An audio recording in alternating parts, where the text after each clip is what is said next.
Bonjour, aujourd'hui je vais vous faire part d'un compte-rendu de conférence auquel j'ai eu cette année de Charles Bobin sur la phénoménologie de l'expérience esthétique, d'après son livre paru en mars 2024 qui s'intitule Une actualité du sensible, phénoménologie et art contemporain.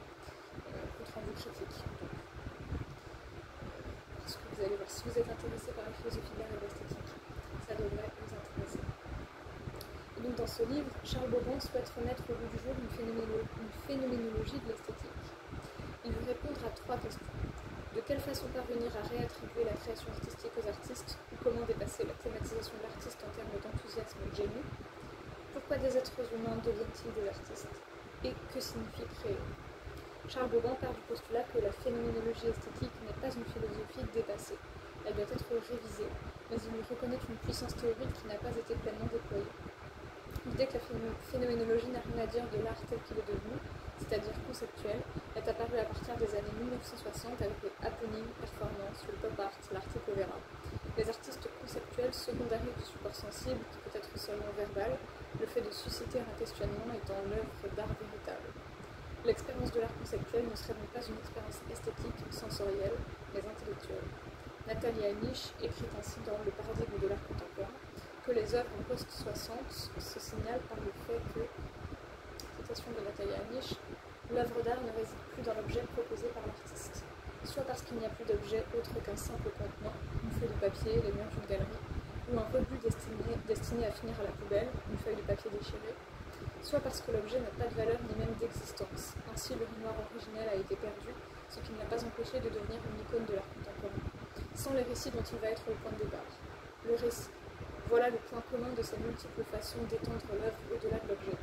Car sans le récit de la présentation du Fountain au Salon des Indépendants de New York, puis dans la revue The Blind Man, et de sa résurgence 40 ans plus tard sous forme de réplique, sans le récit de l'effacement du dessin de de Kooning, sans le récit de la traversée des écrits de papier, sans le récit de l'exposition du vide, ce n'est pas seulement qu'il ne resterait rien de cette proposition, c'est qu'elle n'aurait pas eu d'intérêt que de simples blagues potaches fomentées pour faire rigoler les copains. Autant dire que l'art contemporain est devenu, essentiellement, un art du faire raconter, un art du récit, voire de la légende, un art du commentaire et de l'interprétation, ou simplement de l'anecdote. En s'intéressant aux phénoménologues contemporains de l'art d'après 1960, principalement Henri Maldinet, Michel Henry, Michael Dufresne et Jean-Luc Marion, Charles Bobin a trouvé qu'aucun d'eux ne parvenait à penser les œuvres du régime conceptuel de l'art. Dans l'introduction d'Art et Existence, Maldinet renvoie ses œuvres à l'anti-art et l'anti-art à l'investiture, c'est-à-dire au geste faussement artistique consistant à considérer qu'une œuvre d'art est ce qu'un artiste désigne comme étant une œuvre d'art. Dans Voir l'invisible sur Kandinsky, livre qui est aussi une réflexion sur la peinture en particulier et l'art en général, Henry ne mentionne jamais les œuvres de l'art contemporain. Dans un texte de 1986 intitulé Esthétique érotique, Dufresne les mentionne. Selon lui, les pratiques artistiques depuis les années 1960 ont scindé art et sensibilité, ou artistique et esthétique. Or, une telle situation détourne l'art de sa vocation. Parce qu'il parle à l'entendement plutôt qu'à la sensibilité, l'art contemporain ne serait pas vraiment de l'art, ou à tout le moins ne pourrait pas faire l'objet d'une phénoménologie de l'expérience esthétique, qui requiert dès lors qu'elle est authentique que la sensibilité soit sollicitée. Charles Bobin mentionne la figure de Jean-Luc Marion. Dans une communication de 2016 dans un colloque international à l'université pontificale grégorienne, le phénomène de la beauté, Marion s'oppose à la disqualification de la beauté dans l'art qu'il constate dans l'art postmoderne. Il fait jouer Kant, la beauté sans concept, contre l'art contemporain, le concept sans la beauté. Ce faisant, il va élever les deux mouvements artistiques que sont l'art conceptuel et l'arte povera au rang de coordonnées de l'art contemporain. D'un côté, l'art contemporain est conceptuel, son mode d'être est celui du concept plutôt que celui d'une chose sensible. De l'autre, il est pauvre, plus exactement intuitivement tout sensoriellement pauvre. Les boîtes Brio-Doirol ne possèdent pas de plus-value sensorielle par rapport aux boîtes en carton présentes en supermarché. Finalement, l'art contemporain, conceptuellement riche et intuitivement pauvre, étranger à l'expérience esthétique, ou bien n'est pas de l'art, ou bien est de l'art, mais l'esthétique phénoménologique n'a rien à en dire. Tout se passe, dit-il, comme si la phénoménologie de l'art était la philosophie d'une séquence très circonscrite de l'histoire de l'art, séquence de l'art dit moderne ou moderniste, et en particulier de la peinture moderniste qui va de Manet aux œuvres picturales des années 50. Or, puisque cette séquence a été dépassée par l'art contemporain, la phénoménologie de l'art elle-même a été dépassée par d'autres courants philosophiques ou esthétiques, comme la philosophie analytique de l'art ou le néoréalisme esthétique. Cette impression d'une obsolescence de l'esthétique phénoménologique s'est transformée en une thèse particulièrement puissante puissante, dit-il, Charles Bobin, sous la plume de Carole Talon-Hugon en 2014, l'art victime de l'esthétique. Le présupposé général de la démarche de Carole Talon-Hugon, qui était la directrice de mémoire de master, est qu'il n'existe pas d'essence de l'art ni de choses qui existeraient en elles-mêmes sur le mode de l'œuvre d'art. Il n'y aurait que des nébuleuses théoriques changeantes au cours de l'histoire, à partir desquelles nous en venons à considérer telle ou telle chose ou pratique comme relevant de l'art. Or, parmi ces nébuleuses théoriques, il y a ce que Carole Talon-Hugon appelle le paradigme esthétique de l'art, paradigme qui domine la modernité, constitue largement encore la matrice de notre rapport aux œuvres. Ce qui caractérise le paradigme esthétique de l'art, c'est le fait de considérer l'art par le prisme de l'esthétique, écrit-elle. L'expérience esthétique est comprise doublement d'une part comme une expérience stylistique, le beau, d'autre part comme une expérience aesthétique, la perception. Dans le paradigme esthétique de l'art, l'œuvre est nécessairement belle. On parle d'esthétique, AI, pour la dimension affective. Il doit y avoir un sentiment de plaisir au contact de la beauté et une épreuve sensorielle. Ce qui compte, c'est la seule apparence et non le sens ou l'usage de l'œuvre d'art, écrit Carole Talon-Hugon. L'expérience esthétique est aesthétique en ce sens qu'elle rapporte seulement aux éléments sensibles de l'œuvre.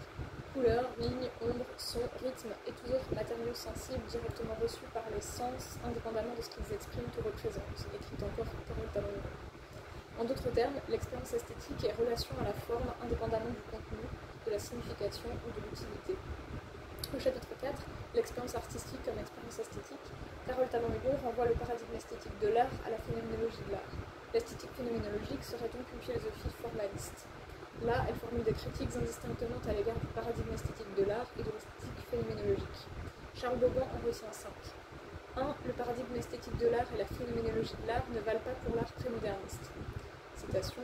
Avant l'art moderniste, l'immense majorité des œuvres a été produite dans l'intention de répondre à des fins extra-esthétiques, que celles-ci soient religieuses, spirituelles, politiques, sociales, etc. En d'autres termes, l'histoire de l'art nous révèle que les artistes n'ont pas toujours cherché, par l'entremise des œuvres d'art, à susciter une expérience esthétique. AI. 2. Le paradigme esthétique de l'art et l'esthétique phénoménologique sont ethnocentristes. Ils commandent une certaine attitude vis-à-vis d'œuvres extra-européennes qui ne leur convient pas. Le paradigme esthétique de l'art a conduit à considérer esthétiquement des œuvres qui ne visaient aucunement à produire des expériences esthétiques. Citation de Carole Talon-Hugon. 3. Le paradigme esthétique de l'art et l'esthétique phénoménologique représentent non pas l'unique lecture de l'art moderne, mais une lecture parmi d'autres. À l'époque moderne, il n'y a pas que le modernisme ou le formalisme. 4. Le régime conceptuel de l'art a de facto limité le champ d'extension historique du paradigme esthétique de l'art et de l'esthétique phénoménologique. Et 5. Selon le paradigme esthétique de l'art, le spectateur d'un tableau ne prendra en compte que les seules dimensions aspectuelles de l'œuvre. Or, si on examine ce que signifie voir une image, il apparaît que, voir une image, c'est donc voir comme à travers le support. Non voir le support, non voir à travers lui comme s'il n'existait pas, mais voir comme à travers lui. En d'autres termes, on ne perçoit pas des couleurs, etc. On perçoit des choses, par exemple un visage, à travers des couleurs, des rythmes. La perception normale, a fortiori esthétique, n'est jamais une perception purement formaliste. Charles Bobin résume la situation en distinguant 3 thèses. 1. L'art moderniste de Manet aux années 50 sera formaliste, qui parle à la seule sensibilité et sensorialité. 2. L'art à partir des années 60 sera conceptuel, qui parle au seul entendement. 3. Parce que la phénoménologie de l'art serait la philosophie de l'art moderniste et formaliste, son champ d'extension serait ipso facto limité à une séquence restreinte de l'histoire de l'art. Pour l'art postmoderniste comme prémoderniste, elle serait inopérante. L'esthétique phénoménologique serait une philosophie du passé, une philosophie dépassée. Le livre Inactualité du sensible s'attaque à cette triple thèse et donne les réponses suivantes. 1. Il n'existe pas d'œuvre formaliste, c'est-à-dire dépourvue de signification. 2. Il n'y a pas d'œuvre purement conceptuelle, dépourvue de tout support sensible. 3. La phénoménologie de l'art n'est pas une philosophie dépassée. Première partie de sa conférence, la phénoménologie de l'art, une philosophie du passé. Si Charles Bobin refuse d'admettre que la phénoménologie est une philosophie dépassée, il admet néanmoins qu'elle est une philosophie du passé. Elle n'a pas pris le tournant contemporain repérable dans la philosophie analytique de l'art chez certains philosophes de l'esthétique environnementale, celui consistant à dire qu'il n'existe pas de choses existantes en elles-mêmes sur le mode de l'œuvre d'art. Il n'existerait qu'une infrastructure de choses et d'individus sur laquelle viendrait se surimposer une superstructure socio-culturelle conférant à ces choses l'imminente dignité d'œuvre d'art et aux individus le statut prestigieux d'artiste. C'est l'institutionnalisme. L'institution artistique précède les œuvres d'art procèdent de cette institution artistique. Or, pour un phénoménologue, il existe des choses qui existent intrinsèquement sur le mode de l'œuvre d'art. On sait que Goodman a remplacé la question « qu'est-ce que l'art ?» par la question « quand y a-t-il art ?» La vraie question serait non celle de l'essence de l'art, mais de savoir quand une chose fonctionne comme une œuvre d'art. La pierre récupérée sur la route et installée dans un musée d'art fonctionne ainsi, alors que le tableau de Rembrandt utilisé pour coucher une vitre cassée ne fonctionne plus ainsi. Seulement Goodman ajoute que le tableau de Rembrandt demeure une œuvre d'art, comme il demeure un tableau alors même qu'il fonctionne comme un abri.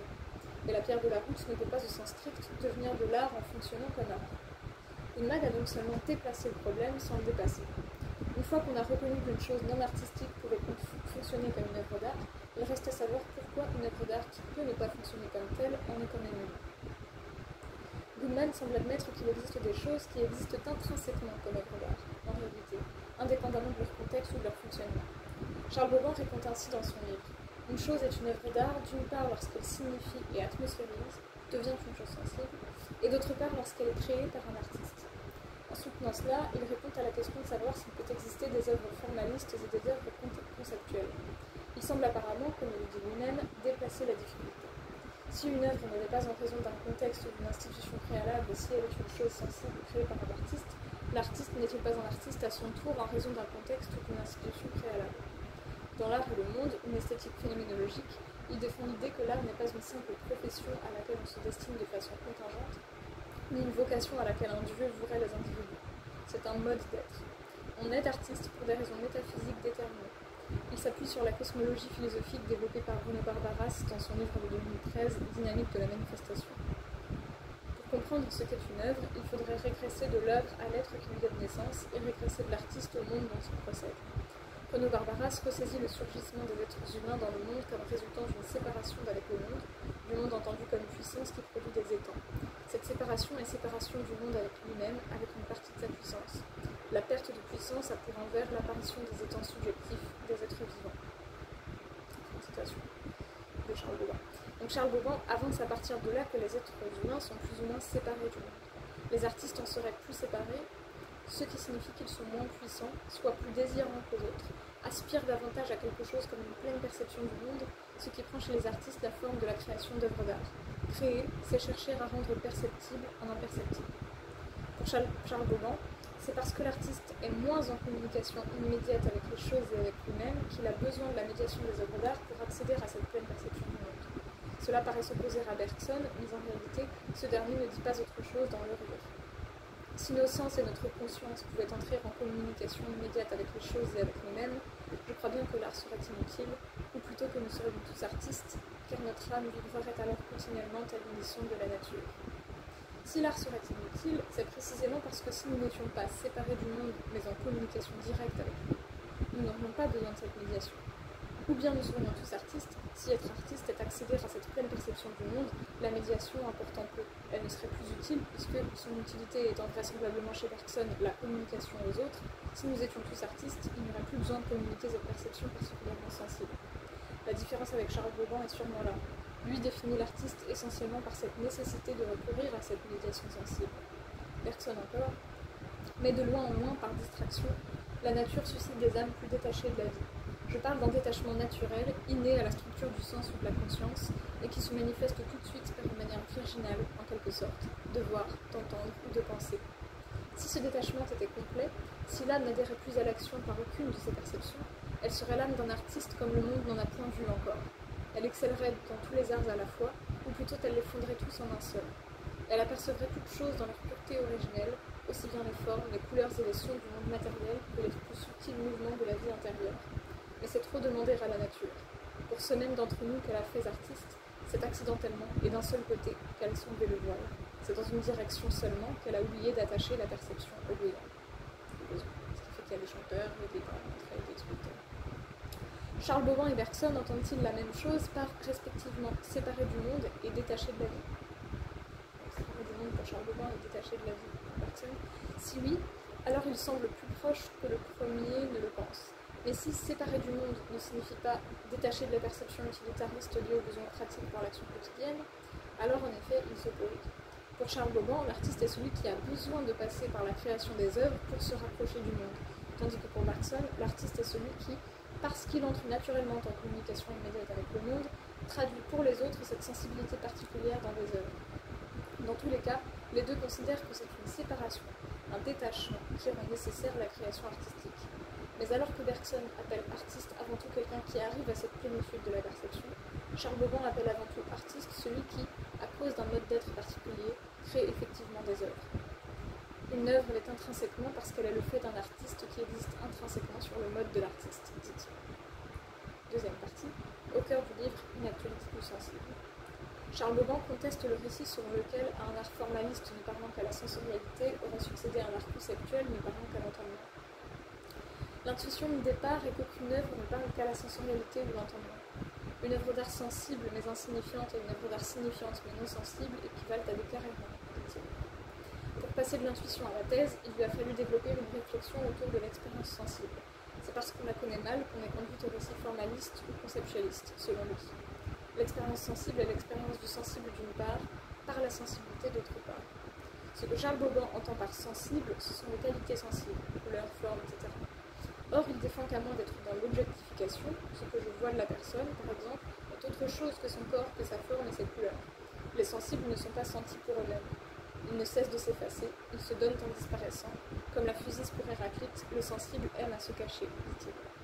Les sensibles disparaissent, et ce au profit de deux choses distinctes. D'une part d'un sens perceptif ou d'une signification humaine, ou d'autre part au profit d'une atmosphère.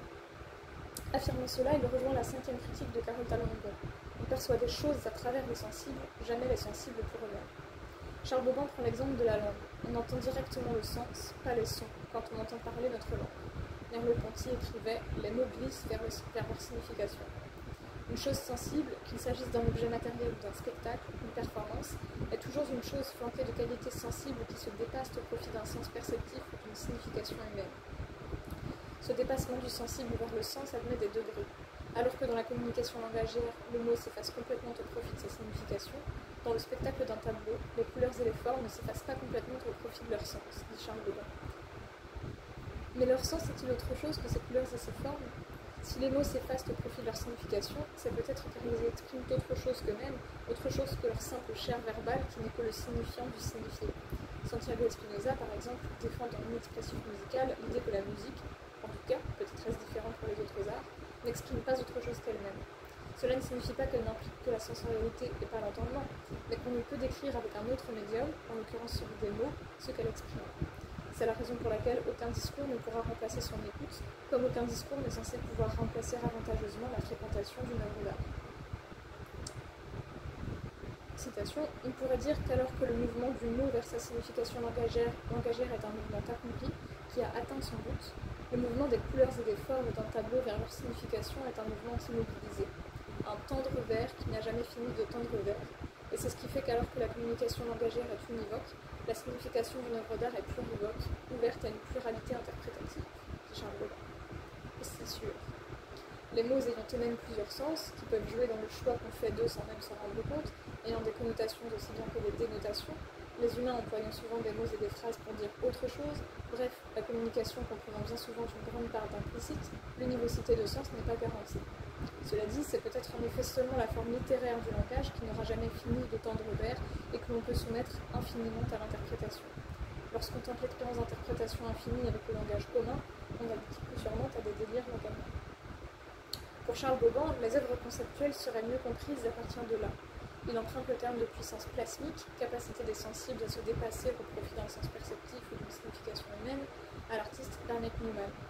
Dans les textes de 1945 sur l'image plastique, il distingue deux types d'images, l'image plastique et l'image plasmique. Le plastique est du côté des œuvres impressionnistes, cubistes, abstraites et surréalistes. Il s'agit de créer des formes puissantes, une couleur riche, une atmosphère prenante. L'art plastique est l'art formaliste qui fait exister le médium pour lui seul sans intention d'exprimer une signification. La contre, l'image plasmique emploie ce médium et le transforme en outil exprimant subtilement des concepts qui ne peuvent être traités par des méthodes de moindre puissance au point que cet outil est paradoxalement propre à exprimer la pensée la plus abstraite. Mais Charles Bauban considère que Newman a tort d'opposer plastique à plasmique. Toute œuvre serait plasmique, à la fois sensible et signifiante, mais à des degrés différents. Il y aurait des œuvres qui peuvent mettre au premier plan le sensible, d'autres la signification. On pourrait dire que la chair sensible est plus ou moins transparente ou glorieuse, plus ou moins opaque, dit-il. Mais en mettant par exemple le sensible au premier plan, l'artiste ne donne-t-il pas par là même une signification importante? S'il existe des degrés différents, ce serait plutôt dans la mise en évidence du sensible, dans sa plus ou moins grande extravagance. Bois de brio versus fauvisme, par exemple. Mais l'on pourrait défendre qu'il n'y a pas de plus ou moins haut degré de signification dans un cas ou dans l'autre. Il n'est pas sûr qu'un peintre fauviste exprime moins de signification qu'un artiste conceptuel, sous prétexte qu'il utilise des couleurs vives qui frappent tout de suite la sensibilité. Ça, c'est le droit. Il me semble que les œuvres de l'art conceptuel accentuent la puissance plasmique du sensible, dit Charles Bobin. Il ne s'agit pas de nier le sensible, mais d'en exacerber une puissance. On se souvient des exemples. Un mot s'efface complètement au profit de sa signification, alors que les formes et les couleurs de la vocation de Saint-Mathieu de Caravage se dépassent sans s'effacer complètement. Et là, mon commentaire. De toute façon, on aurait tort de distinguer forme et signification. Wittgenstein, elle, avait pensé, lorsqu'il dit dans ses leçons sur l'esthétique, considérez un visage. C'est l'expression de ce visage qui est importante, et non sa couleur, sa taille, etc. Soit, donnez-nous l'expression sans le visage. L'expression d'un visage n'est pas un effet de ce visage, pas plus sur moi que sur qui que ce soit. Vous ne pourriez pas dire que quelque chose d'autre qui aurait cet effet aurait l'expression de ce visage. On peut chanter une chanson avec ou sans expression. Alors pourquoi ne pas faire abstraction de la chanson? Auriez-vous encore l'expression dans ce cas? Si l'effet ne se réduit pas à la matière de l'objet qui le provoque, il ne peut être séparé de cet objet. C'est l'expression, l'attitude qui compte, mais il faut un support à cette expression abstraite. Ce support peut être une musique, un texte, un tableau, et chacun de ces arts requiert des techniques, mettent à disposition des moyens différents pour transmettre l'expression souhaitée. Il ne reste pas moins qu'une modification de ces moyens entraîne une modification de l'expression. On ne peut désincarner l'art. C'est pourquoi l'analyse sert à mettre en lumière la manière dont la technique sert l'expression, sans être suffisante à l'expliquer. Pour Charles Bobin, le geste des artistes de l'art conceptuel consiste à traiter le sensible comme des mots, à faire en sorte que l'objet sensible s'efface complètement au profit de sa signification. Le conceptualisme ne consiste pas à nier le sensible, mais, selon le mot de Robert Rauschenberg, à le célébrer, à exaucer sa puissance plasmique. Mais pourquoi l'effacer, le faire oublier, pour mieux le célébrer? Charles Bobin refuse par exemple ce que soutient Aude de Queyros quand elle voit dans l'art contemporain, c'est-à-dire l'art conceptuel, une survivance gnostique. Dans son livre L'art caché, les dissidents de l'art contemporain en 2007, elle écrit « La gnose a de multiples sectes. Elles ont en commun le rejet de la matière comme impure. L'art contemporain serait anti-matérialiste. Pour lui, il est au contraire hypersensible. Il n'y a pas de séparation sens-sensibilité, entendement-sensibilité.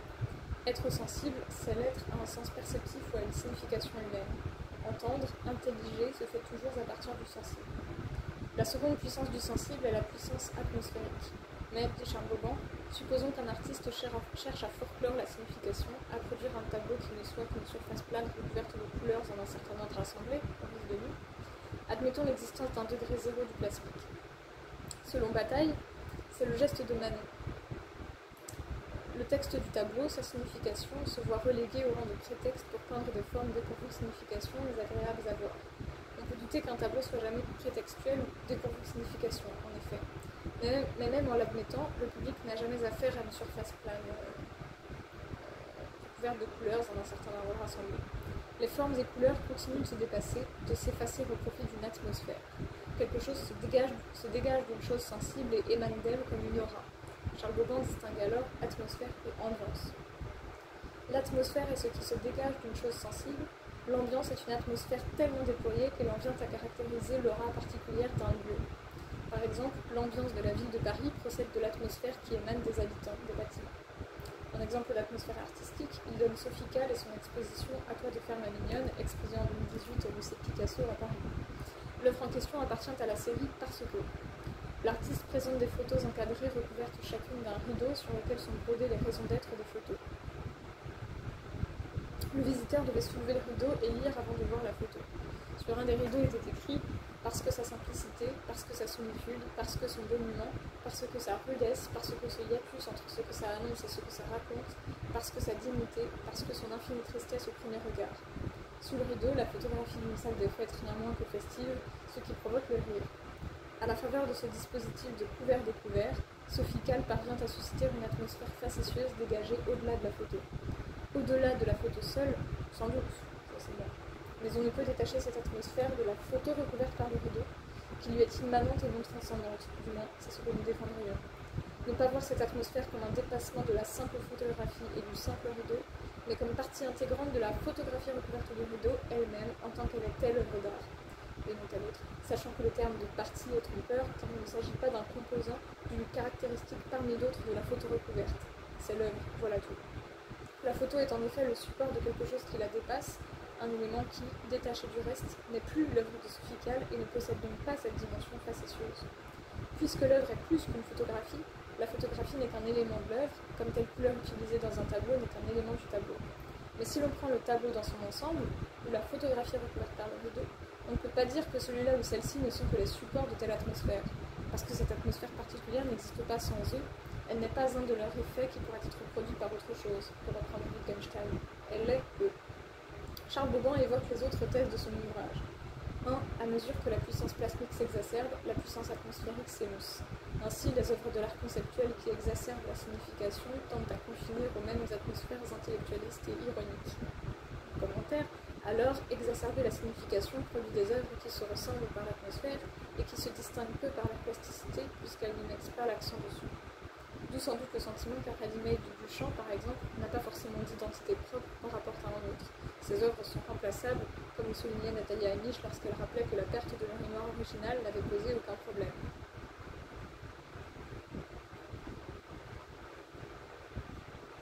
2.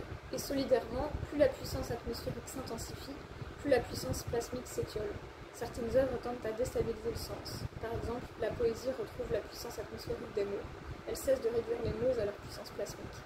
3. Faire droit à une pensée renouvelée de la synesthésie et de la métaphore. L'unité d'une chose sensible est le sens perceptif, comme ils aiment le penser. Sentir une qualité sensible, par exemple le goût acide, c'est en même temps pouvoir imaginer la couleur jaune du citron, donc versé dans la synesthésie. Il ressort que la synesthésie est un fait normal et non pathologique ou réservé à quelques happy few. Ainsi, nous sommes capables de faire des métaphores. Par exemple, dire d'une personne qu'elle est mielleuse, c'est dire qu'elle dégage la même atmosphère que le miel. Le sens perceptif, c'est l'atmosphère individualisée. Le citron, c'est l'atmosphère acidulée faite chose sensible. L'atmosphère, c'est un sens perceptif désindividualisé. L'atmosphère mielleuse, c'est le miel ou l'individu mielleux fait atmosphère. Mais c'est bien à partir du sensible que l'on pense et ressent des atmosphères que l'intelligence peut généraliser par des... Mais c'est bien à partir du sensible que l'on pense et ressent des atmosphères que l'intelligence peut généraliser par des mots, comme ironique ou intellectualiste, mais qui en réalité sont singulières pour chaque sensible. Charles Bauban revient sur l'expérience sensible pour opérer des distinctions conceptuelles. Comme le sensible se dépasse doublement au profit d'un sens perceptif ou d'une signification humaine ou d'une atmosphère, la sensibilité elle-même se dédouble. Sensibilité sensorialité et sensibilité affectivité, ou perception et pressentiment. On perçoit un sens, on pressent une atmosphère. La sensorialité ou perception n'est pas séparable de l'entendement. On ne reçoit pas juste passivement des sensations qui seront ensuite mises en forme par une activité de l'entendement. Il refuse le cadre théorique empiriste et intellectualiste de la sensation qui en fait un contenu de conscience. Les sensibles sont dans le monde et pas dans la conscience. Les sensibles se dépassent d'eux-mêmes au profit d'un sens perceptif. Je ne donne pas le sens, je le reçois. Et donc, moi je dis, est-ce qu'ils se dépassent donc ou est-ce qu'ils sont au sens perceptif? Le pressentiment nomme la relation aux atmosphères et aux ambiances. Pressentir, c'est 1. Sentir allusivement. L'atmosphère se donne de façon imperceptible par définition, c'est pourquoi peu de philosophes en ont parlé, embrigadés qu'ils sont dans l'ontologie de l'objet perçu. Cependant, pressentir, c'est pressentir au sens de sentir avant de ressentir. Je sens d'abord une atmosphère, puis j'éprouve à son contact un sentiment de plaisir ou de déplaisir. Mais sans doute, j'éprouve ce sentiment très peu de temps après le pressentiment de l'atmosphère. Moi je dis ça. Car peut-on imaginer pressentir une atmosphère sans qu'elle soit quasi immédiatement évaluée? Y a-t-il des perceptions ou pressentiments qui ne soient pas évaluatifs? L'atmosphère n'est donc pas, pour Charles Bauban, une projection de notre humeur sur le monde. C'est une introjection, au contraire. Je suis triste parce que le monde est triste. C'est l'ambiance du monde qui affecte mon humeur, et non mon humeur qui se projette dans le monde sous la forme d'une ambiance. Ce qui prouve qu'il y a introjection, c'est ce que Gernot Böhme appelle le phénomène de discrépance. Bien que le temps soit maussade, je suis joyeux. Ce qui signifie d'une part que l'ambiance n'est pas la projection de mon humeur, et d'autre part que mon humeur peut être indépendante de, voire opposée à l'ambiance. Mais, là c'est mon commentaire, ce hiatus prouve-t-il autre chose que la possibilité du hiatus et de l'absence de dépendance systématique entre ambiance extérieure et sentiment intérieur? On pourrait aussi penser que, lorsque je suis joyeuse alors que l'ambiance extérieure est maussade, C'est ma joie qui, comme cause première, est capable de demeurer malgré cette ambiance et de s'auto-renforcer en percevant ce qui demeure joyeux dans cette ambiance majoritairement maussade. L'ambiance du monde peut affecter mon humeur, comme elle peut ne pas l'affecter. Ce que cela prouve, c'est donc surtout la responsabilité indéfectible qui est la nôtre jusque dans nos humeurs. Si je suis triste et que je me dis que c'est à cause de l'ambiance du monde, c'est peut-être surtout parce que j'ai décidé que l'ambiance du monde aurait du pouvoir sur mon humeur. Bref, vous aurez compris, je suis stoïcien. Charles Bauban conclut sa conférence avec ses recherches actuelles. Sa thèse est que le sensible se caractérise par son auto-occultation, par son dépassement. Or, parfois, le sensible cesse de s'auto-occulter. Il arrive que l'effacement du sensible s'efface, dit-il. Quand un humain objectifie, par exemple. C'est ce qui se passe lorsqu'on neutralise le comportement d'autrui. On neutralise le mouvement de dépassement des sensibles vers ce comportement qu'ils esquissent et fait apparaître les sensibles pour eux-mêmes. Les sensibles passent de qualités sensibles à qualités sensuelles. Paradoxalement, c'est dans le goût de la forme ou pour la forme que Bergson, lui, voit le remède à l'objectification. Citation toujours dans le rire, toujours chapitre 3, 1, paragraphe 17. Celui-là s'attachera aux couleurs et aux formes, et comme il aime la couleur pour la couleur, la forme pour la forme, comme il les perçoit pour elles et non pour lui, c'est la vie intérieure des choses qu'il verra transparaître à travers leurs formes et leurs couleurs. Il la fera entrer peu à peu dans notre perception d'abord déconcertée. Pour un moment au moins, on nous détachera des préjugés de forme et de couleur qui s'interposaient entre notre œil et la réalité. Les sensibles ne sont plus ce qui esquisse un comportement et qui, se faisant, s'esquive. Le sensuel, c'est le sensible qui ne s'esquive plus parce qu'il n'esquisse plus. C'est le sensible devenu visible, audible, tangible, pour lui-même, dit Charles Bauban. Cet effacement salutaire des sensibles à l'échelle individuelle ou à l'échelle de l'œuvre d'art, où le tout donne davantage que la juxtaposition additionnelle des parties, ça c'est bien, se retrouve à l'échelle collective et de la façon la plus belle dans l'amitié, dont Montaigne parle en ces termes au chapitre 28 du livre 1 des Essais. Les âmes se mêlent et confondent l'une en l'autre d'un mélange si universel qu'elles effacent et ne retrouvent plus la couture qui les ajoute. Elles ne sont plus séparables, comme les photographies de Sophie Calle ne sont plus séparables du rideau qui les recouvre et le tout de l'atmosphère qui en découle. Ces réflexions ont amené Charles Bauban à une phénoménologie de l'objectification qui concilie à la fois une réflexion sur l'expérience sensible et des préoccupations féministes